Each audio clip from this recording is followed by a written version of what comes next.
Okay, I am very excited about this book. I just got to part 2 of Deep as the Sky, Red as the Sea, and I'm very excited. So I picked up this book knowing nothing about it. One of my patrons recommended it to me because it is a pirate story. That's all they knew too. And I put it on a poll for us to buddy read through the Patreon. It won. Very quickly, I realized that this is a story of one of the most infamous pirate queens in history. So Chang Ji is a Chinese pirate queen. She was one of the most infamous pirate queens in history. Commanded the largest pirate fleet that we know of. She was brutal in her command. Her legend is something that I've already spent a lot of time researching just because I'm so interested in pirates, and her legend calls to be researched, calls to be learned more about. She's fascinating. Highly recommend checking her out if you haven't. If you have any interest in pirate history at all and you haven't ever heard of her, please have a Google. Chang Ji. I read the description, I read the blurbs, I looked for an author's note in the back, I read through the acknowledgements, I looked everywhere I could look on the book itself to see if Chang Ji was mentioned by name, and she wasn't. All it says is a dazzling historical novel. It says a novel. A dazzling historical novel about a legendary Chinese pirate queen, her fight to save her fleet from the forces of allied against them, and the dangerous price of power. So she's not named by name, but I feel really confident that it's her. I'm really excited. At this point, I can't actually tell if this is going to be a good book or not. I'm just really excited to read a retelling or something that's highly influenced by her story because I love her story. So anyway, let me tell you about the book, shall I? So the main character in this book, her husband, right before the book starts, her husband was killed, and killed by a Portuguese ship. And so he was killed in battle, and this changes everything in their dynamics. Everything is potentially going to be passed on to their adopted son or to her husband's adopted son. It's kind of complicated. Well, historically, it's kind of complicated. I don't know the dynamics in the book. I'm really projecting history on this book. Anyway, her husband's adopted son, likely everything's going to be passed down to her, and she kind of passed on to him, and she has to figure out what she's going to do, how she's going to handle this very life-changing moment. And then we switch to a flashback where we see her beginning in flower boats, where she's been forced into serving the flower boats, which, you know, trigger warning for some sexual assault, I guess I'll call it, where she's being forced to be put in these situations. You can fill in the blanks. Anyway, it's not been graphic at the point that I've read, but, you know, I'll let you know at the end of the book. But anyway, we're now seeing her beginnings, and we're seeing how she got into this position of being married to this pirate who commanded a lot of fleets. So at this point, we're still very much in setup. All of part 1 was setup, and we're going to get into the actual story. So I haven't even gotten into the meat of the story. I don't even know if this book is going to be good, but I just finished part 1, and I just wanted to shout at you for a second because I'm very, very excited about where this is going, because it's following a historical pirate that I think had a legend worth reading about.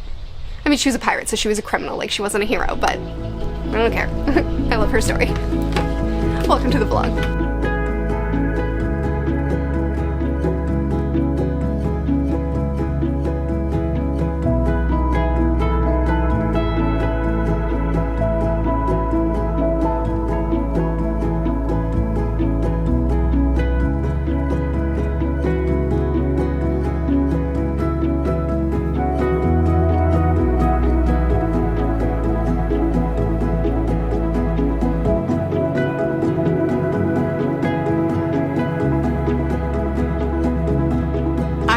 Struggled with deciding how to talk to you about Deep as the Sky, Red as the Sea. So I finished this, and I've been thinking about it. I don't know how to talk to you about this. So in the beginning, I was super jazzed about how much this followed the history that we know of this historical figure.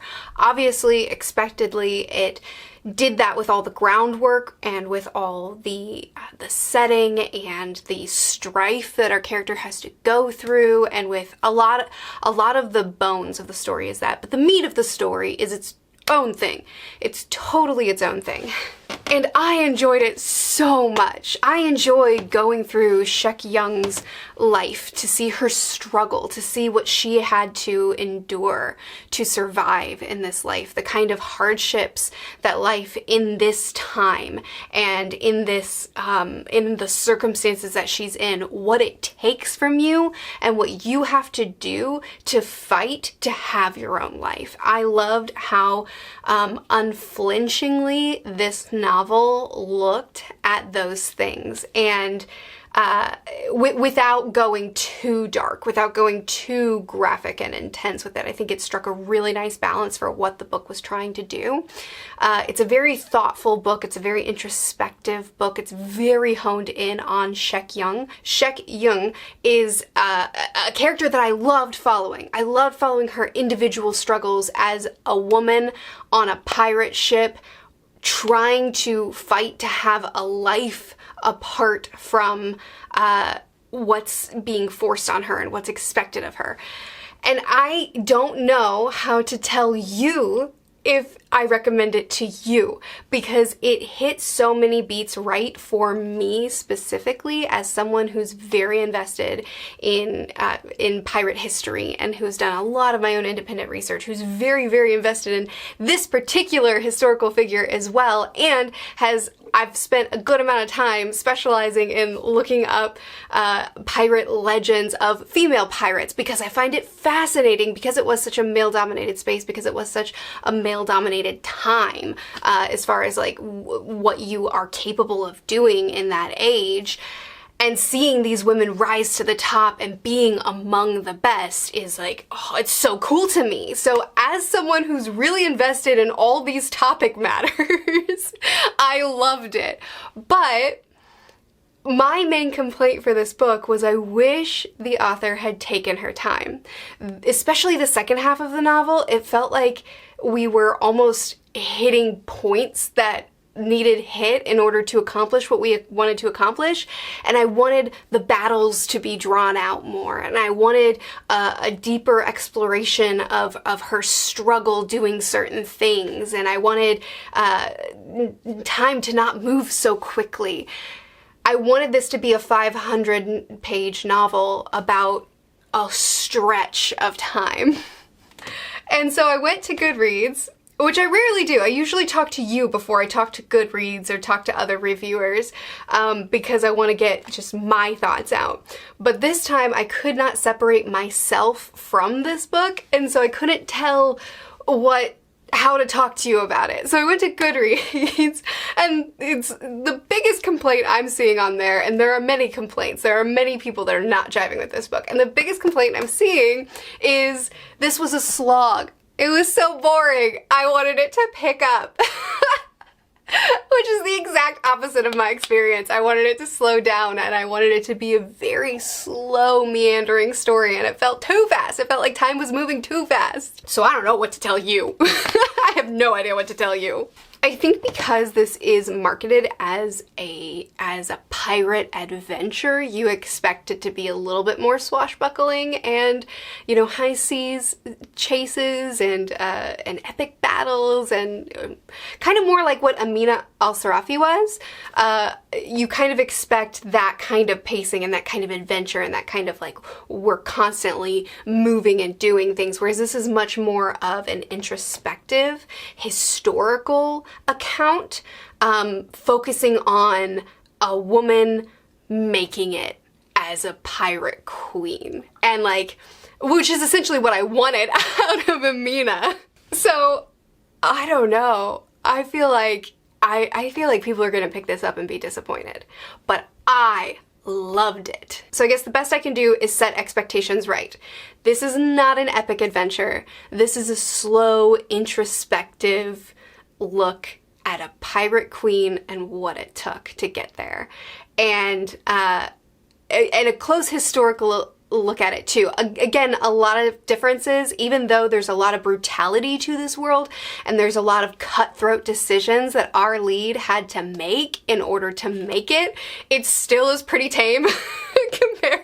compared to the historical figure that she was based off of. I mean, not nearly enough beheadings in this book. So I don't know, several reviews said that this read like a history research paper that I read, and I don't feel that way, but I'm also very invested in this particular historical account, so I don't know that I'm a reliable source. But if that sounds fun to you, if you are interested in pirate history, if you're specifically interested in this legend's history and a fictional take on it, a close introspective look that I think moves too quickly, but everybody else thinks moves too slow, then maybe give it a go, because I really liked it.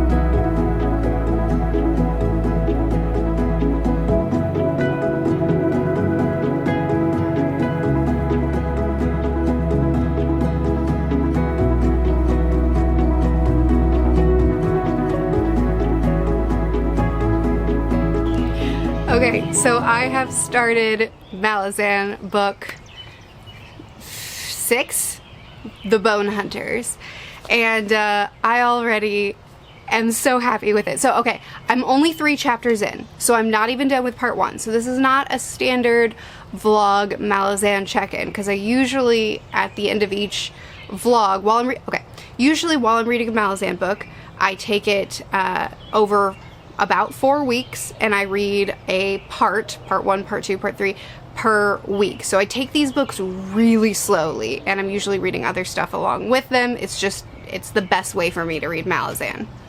I can't binge these books. I don't know how some people can, but I need breathers. So that's how I read them. I read them very slowly. I have only read 3 chapters, so this is not your standard, okay, I've finished a section, let's spoiler-free talk about that section. That's not what this is. This is just first impressions, how am I feeling, getting back into it, and getting into a new book. And the answer is so good! So, okay, Midnight Tides, I felt like I got my feet under me faster than ever before in a Malazan book. I felt really comfortable.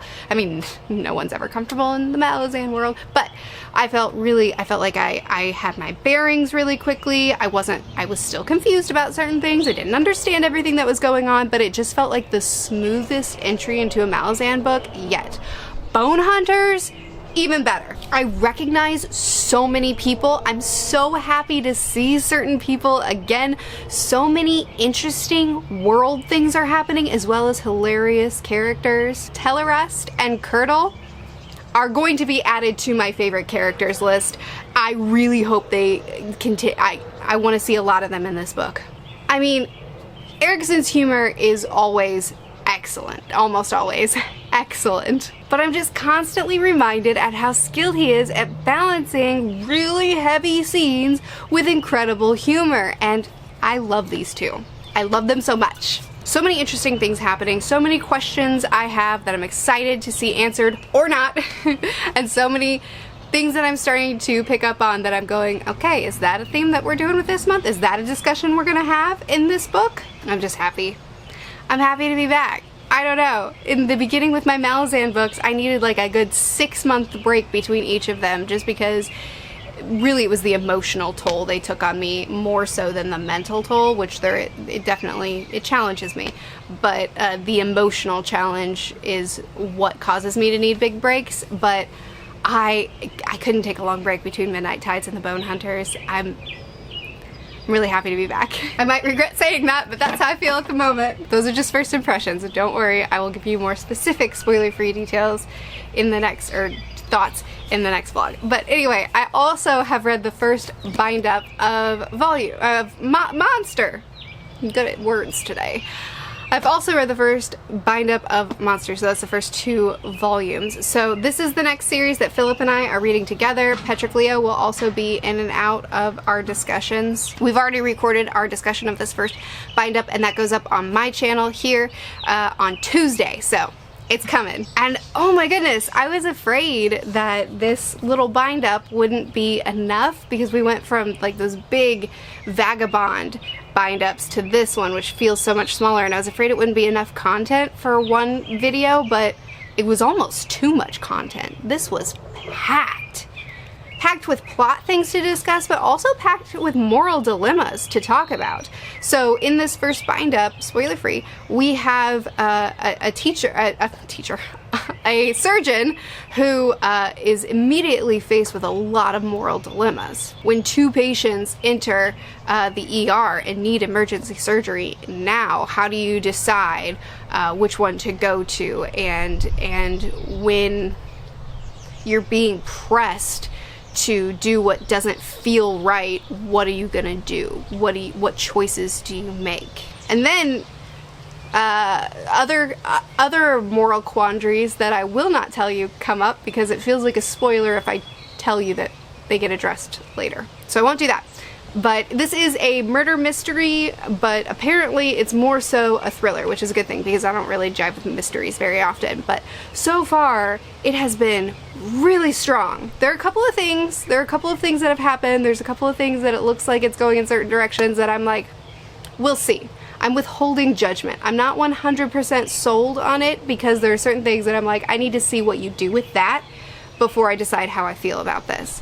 But beyond those couple of withholdings that I have, this is incredible. It's instantly so engrossing.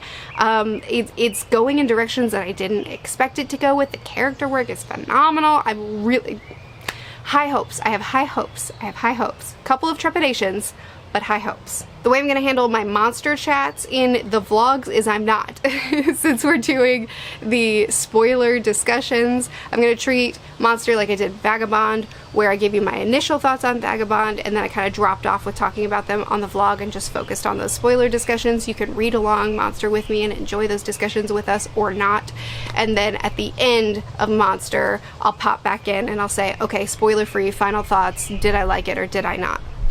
This is a series that I don't know if I'm gonna like it or not, because again, mystery oftentimes isn't my thing. There's a couple of things that I'm kind of like, ooh, I'm not sure how I feel about if it goes in that direction, but we'll see. Not passing any judgments, I just wanna see how it goes. But I'm excited.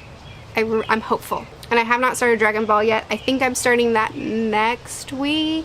No, I think I'm starting it the following week. We have a watch party that we're doing to kick off the read along that we're doing over on my Patreon, so I don't remember the schedule right off the top of my head. We're starting it either next week or the following, I don't remember. But anyway, that's all that I read this week. So I read Deep as the Sea, Red as the Sky. I loved it. I don't know if you would. I started the Bonehunters still very early on, just dipping my toes in, but very excited. And I started Monster. Excited, hopeful, but not positive yet. Not positive, but very excited. I hope you've enjoyed what you read this week, and let me know if you plan on picking up any of the things that I read, or if you have already read them and want to talk about them with me. I post videos every Tuesday and Thursday on this channel, Mondays and Fridays on my other channel, which is always linked in the description. I'll see you again soon. Bye.